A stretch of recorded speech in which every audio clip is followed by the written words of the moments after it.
forget all the things you've been taught, you've been told. Don't blink, don't run, don't turn left or turn right or look straight at the sun. My mind's going in circles, I'm trying to fight it, getting these voices inside to stick.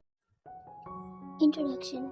Jungkook, the most feared name, the boss of the Italian mafia and a powerful man in the business world. Cold-hearted, rude, ruthless, merciless and emotionless are the words which describes him. He is known for his godly features, also black hair, ember-cold eyes, sharp jaw, biceps and a muscular body that anyone would die for. He doesn't have anyone to call his family or loved ones. He don't even know where he come from. When he was a kid, he was wandering alone on the streets after running from an orphanage. The Italian mafia boss of that time found him and trained him and carved a heartless man what he is now. After the death of the Italian boss, he became the new boss and now ruling everyone. He made his own territory and now extending it more and more. Kim Taeyong and Park Jimin became his friends when he was being trained with them and he trusts them only. They work with him as his right hand and left hand man. Illegal business, exchanging weapons, black marketing, drugs, all the types of illegal works he does for power. How? He owns many chains of hotels and clubs and behind it he earns black money. That's all matter to him. For him, people around him are just filthy insects who doesn't matter to him.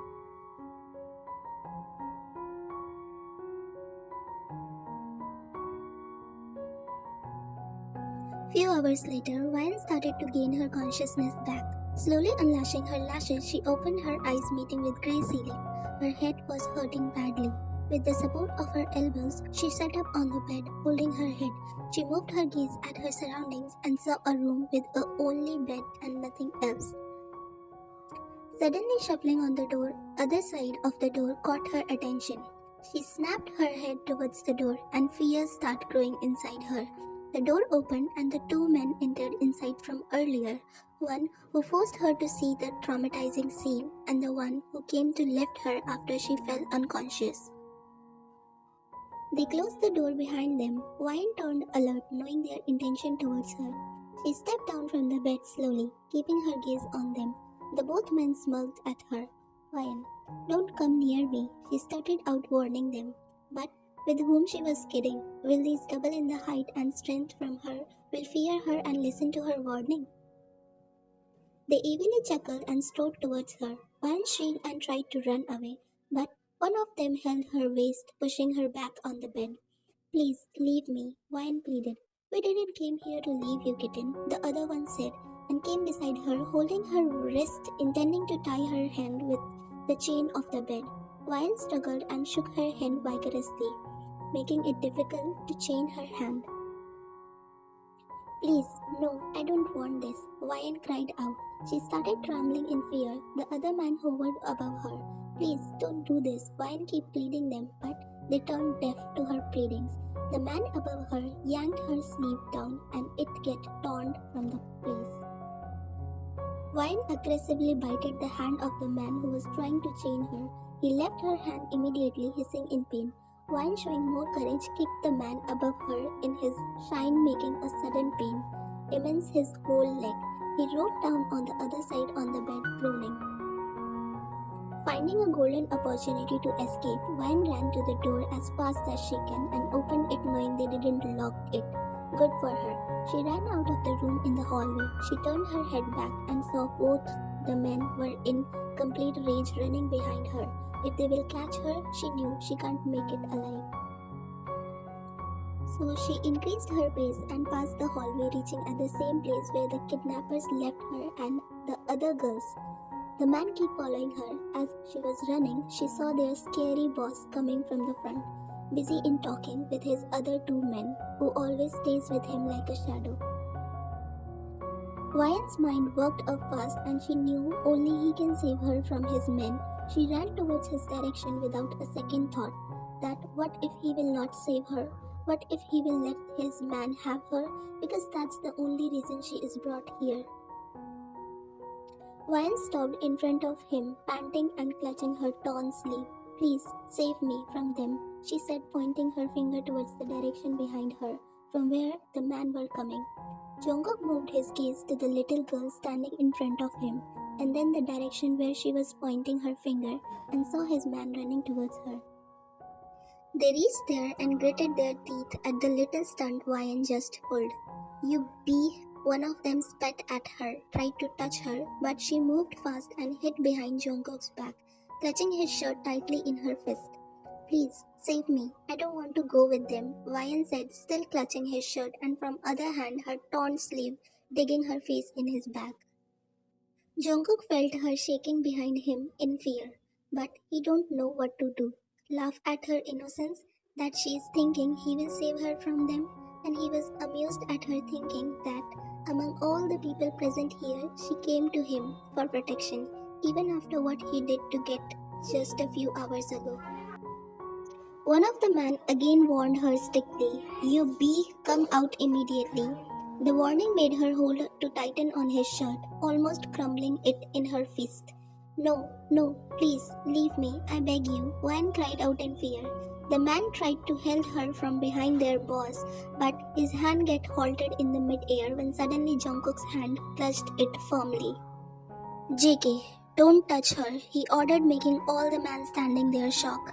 Man, but boss, you bought these girls for us and we both want her, the man said, not happy with his boss' warning. This made Jungkook's jaw clench tightly. First, he didn't want Ryan to go with them. Second, these men are trying to defy him.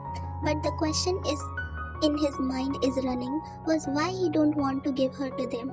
Isn't she same as the other girls? But why? The thought of any other man's touch on her is bothering him. Jungkook also knew she is untouched and a naive little girl and made him selfish. He wanted her for himself. His inner beast is roaring for his new prey, which was nowhere experienced in these things. The beast inside him wants to break her in every possible way. He wants to ruin her badly, so she will beg him to stop.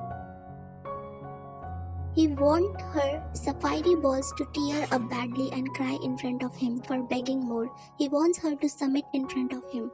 The sadist inside him is screaming to take her in different ways in his special room where he took women and like their submission to him. Their crying and begging to him to stop is music to his ears. Can't you hear what he said just now? Jimin spat from behind him. Ryan again flinched at his raised voice. Her trembling body was hidden behind Jungkook but can be seen to Jimin and Taeyong.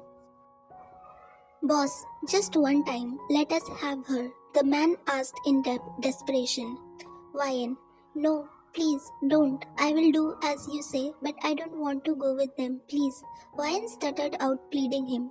This was the last string of Jungkook's patience. How dare these still have the courage to ask him when he announced it that it is completely no to everyone present there.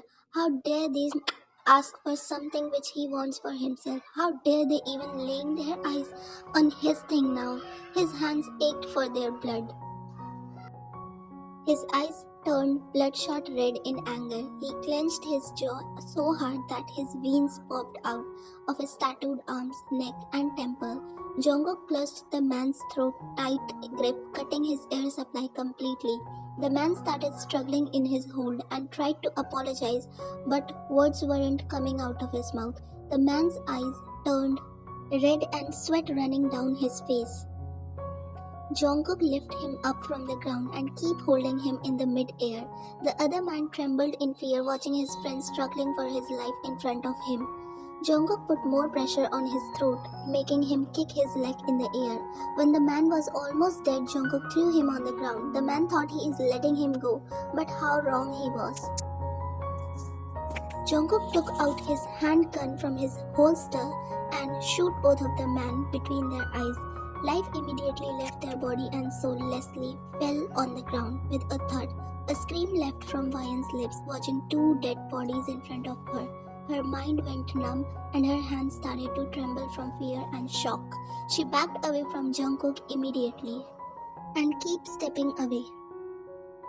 He turned back to her. His face was stained with their blood. He wiped the blood off his face by the back of his hand and saw Ryan backing away from him in fear. He clenched his jaw at her this action. JK, come here, he demanded, staring blankly at her. But Ryan was nowhere in the situation to follow his order. Ryan, no, you are a murderer. You killed them, Ryan stuttered out in fear and shock, still not comprehending what just happened in front of her eyes. JK, so that's not what you asked me to do? Save you from them? Jungkook said coldly, but the playfulness in his voice can be recognized easily. Ryan, that's not how I asked you to do, Ryan cried out and tears streaming from her eyes. He smirked at her and started stepping towards her. She started stepping back, which made him more angry. JK, stop right there, Ryan. He warned her. But she shook her head in no and kept stepping back and bumped into someone. Two hands caught her arm. She turned back and saw Taeyong holding her. Jungkook's eyes turned darkened watching his hands on her. His obsession for claiming her as his prized possession can be clearly seen in his eyes. Jimin saw him glaring at Taeyong and decided to step in between. Jimin, you kid, stop creating chaos here. He spat at Ryan. She snapped her head at him and saw him seething out at her. Ryan, please sir, let me go. I don't want to stay here, she cried out and pleaded to Jimin while joining her hands in front of him. Jungkook clenched his fist in anger. His dominant nature was coming out. How dare she called him sir. He wants her pretty mouth to call sir or master to him only when he will be ruining her on the bed. He was drilling holes in her back of her head by the intense gaze at her. She was pleading to Jimin and he was not liking at all. He wants her for himself only. If she wants to plead, cry and beg, she can only do in front of him and he will make sure of it and he will not let her go that easily. JK, send her to my mansion, he ordered Jimin strictly. Jimin snapped his head towards him, confused. He never let his hostage or any stranger to enter in his mansion in their dreams. So why he is asking himself to send her to his mansion? Jimin is already getting the idea of what he is going in his mind. Even he is his friend, but still he is nowhere at a place to question his strict orders. He gave him a firm nod and moved her gaze to Ryan. Jungkook walked away from there, leaving Jimin and Taeyong with her. Jimin grabbed Ryan's arm in firm grip and started dragging her with him. Taeyong silently followed them. Ryan, no, please sir, let me go. I don't want to stay here, she pleaded, struggling in Jimin's hold, but he was so adamant to comply his boss' order. When he didn't listen to her, she turned her head back towards Taeyong. Please, save me, I don't want to go anywhere, she pleaded him, also thinking he will help her. Taeyong, I can't do anything against my boss' order, he said coldly to her. Ryan kept pleading and begging them to help her and save her from him, but they didn't listen to her once and kept dragging her with them. Jimin shoved her in the backseat of the car and sat on the driver's seat. Taeyong took the passenger seat and they drove away from the warehouse. Ryan was beating the glass of the car, asking for help from the people out on the street, but everyone lowered their head watching the most feared mafia's car. Jungkook's mafia had his own symbol which was a snake, and every belonging related to his mafia had the specific symbol engraved on them, showing the authority of his mafia. Watching the symbol on the bonnet of the car made the crowd on the street lower their heads, and no one even tried to look at poor Ryan crying for help. After 15 minutes, the car stopped, and by this time, Ryan was silently sobbing, being helpless.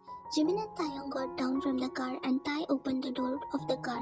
Jimin waited for Ryan to come out on her own, not wanting to hurt her, but she kept sitting on her place. Running out of his patience, Jimin finally held her arm and snatched her from the seat and took her out of the car. She was drained out of her energy after crying and struggling so much. This time she knew they will not leave her, so she didn't even protest and let them take her wherever they want. When Ryan saw at her front, she saw a huge mansion. Many guards were guarding it with guns in their hands. Ryan shuddered in fear, remembering the incident at the warehouse. They took her inside the mansion. She saw the inside were more beautiful than outside, as she was watching everything with her curious gaze, forgetting that she is in danger. Suddenly the clicking of heels can be heard. She snapped her head towards the voice and saw a beautiful woman walking towards them. She has sharp eyes, decent hair, and a very beautiful face. Ryan was amazed by her beauty and fashion sense. The woman stopped in front of them and gazed at her confused. Who is she? She asked to Jimin. As Jimin opened his mouth to reply her, suddenly Taeyong interrupted him. Don't worry, baby. She is not my girlfriend. Tai replied her slyly, smirking at her. Ryan's eyes widened whereas the woman rolled her eyes at him. She glared at him and replied, Shut up, Tai. I'm not talking to you. Tai sniggered at her response and again replied, I know you are jealous, baby, and stepped toward her, trying to hold her hand, but she slapped his hand away and spat at him annoyingly. I'm not jealous, you so off. Ouch, I'm hurt, Tai said, putting his hand on her chest, pretending that his heart is aching. Wyan was amused and thinking that he is the same person who was talking coldly to her and behaves like a robot. The woman ignored him completely and glanced at Jimin. Jimin, she is a hostage and Jungkook asked us to bring her here. Jimin replied her coldly, but he never brings his hostage at the main mansion, so why she is here? The woman asked confused.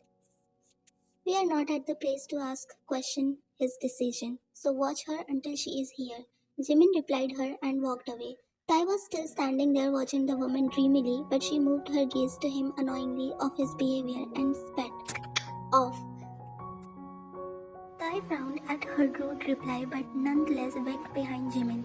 The woman moved her gaze towards Ryan and said, I am Iris Grey. Her eyes were softened by now, unlike few minutes ago when she was talking to Jimin and Taeyong. Ryan, I am Ryan, she stuttered out. Iris, Ryan, you don't need to afraid of me, she said softly, knowing the fear inside the little girl in front of her. Ryan, please, I want to go from here, ma'am. Please help me. Ryan pleaded to her, also expecting some help from her. Iris sighed and looked at her sadly. Call me Iris, and I am sorry. Ryan, I can't help you. In fact, no one can. We work here under our boss and have no option besides following his orders. Sadness returned in Ryan's eyes again. Her hope got crushed down, but she is not going to give up this early. Iris saw sadness on her face and decided to cheer her up. Iris, you are so beautiful, Ryan, and this frock is also cute, she said, chirping but honestly. Ryan glanced at her frock and then at her curiously. Iris, yes, honestly, but see how dirty it got. Let's go and get you cleaned, Iris said, glancing at her dirty frock and scratched knees. Ryan glanced at her hesitantly but nonetheless nodded, making Iris beam happily. Iris took her in a room which was very big and spacious and beautiful. Ryan glanced amusingly at her surrounding. Iris took her to the bathroom and did something setting in her bathtub, making the water lukewarm. She handed Ryan a towel and said, You clean yourself? Till then, I will bring some clean clothes for you to wear. Ryan timidly nodded at her. Iris exited the bathroom, closing the door behind her. Ryan locked the door from inside and glanced at her surrounding to find a way for escaping, but there was none. Helplessly, she goes down in the tub, sitting in it. The lukewarm water felt good against her sore muscles.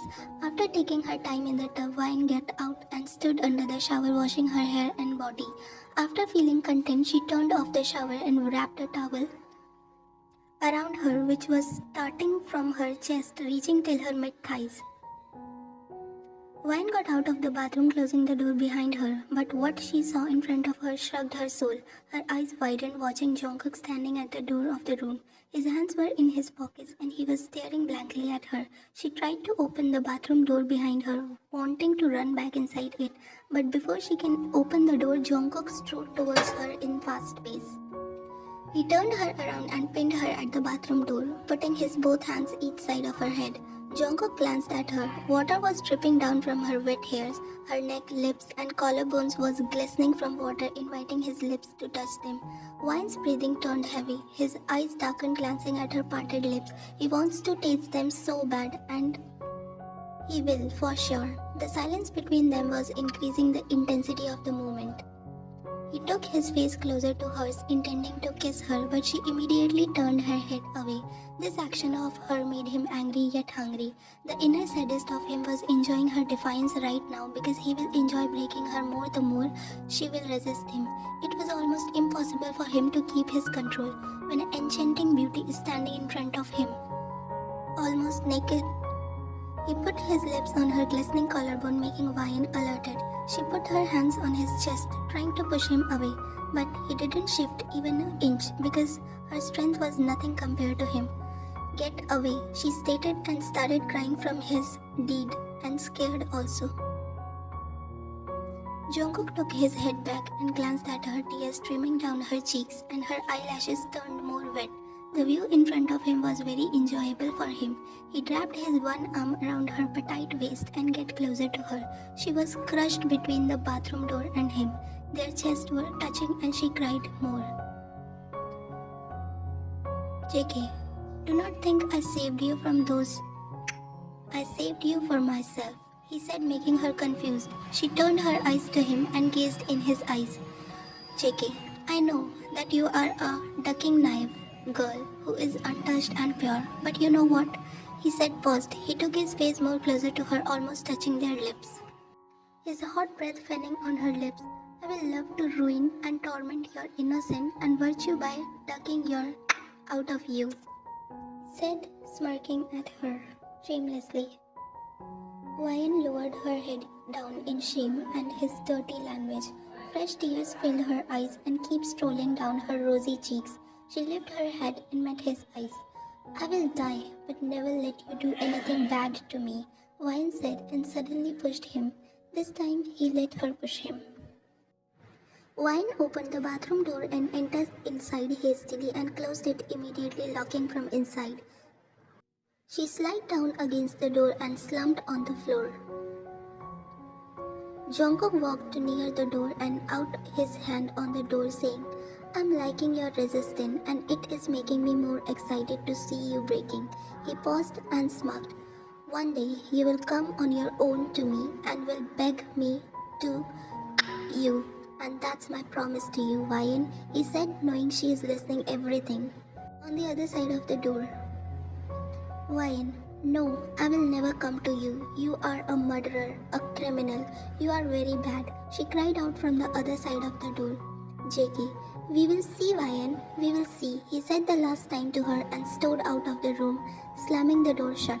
Wyan put her arms on her knees and dug her face in her arms, crying her heart out. How did her life turn upside down? What is written in her fate? Will she able to survive the cruelness of her tormentor?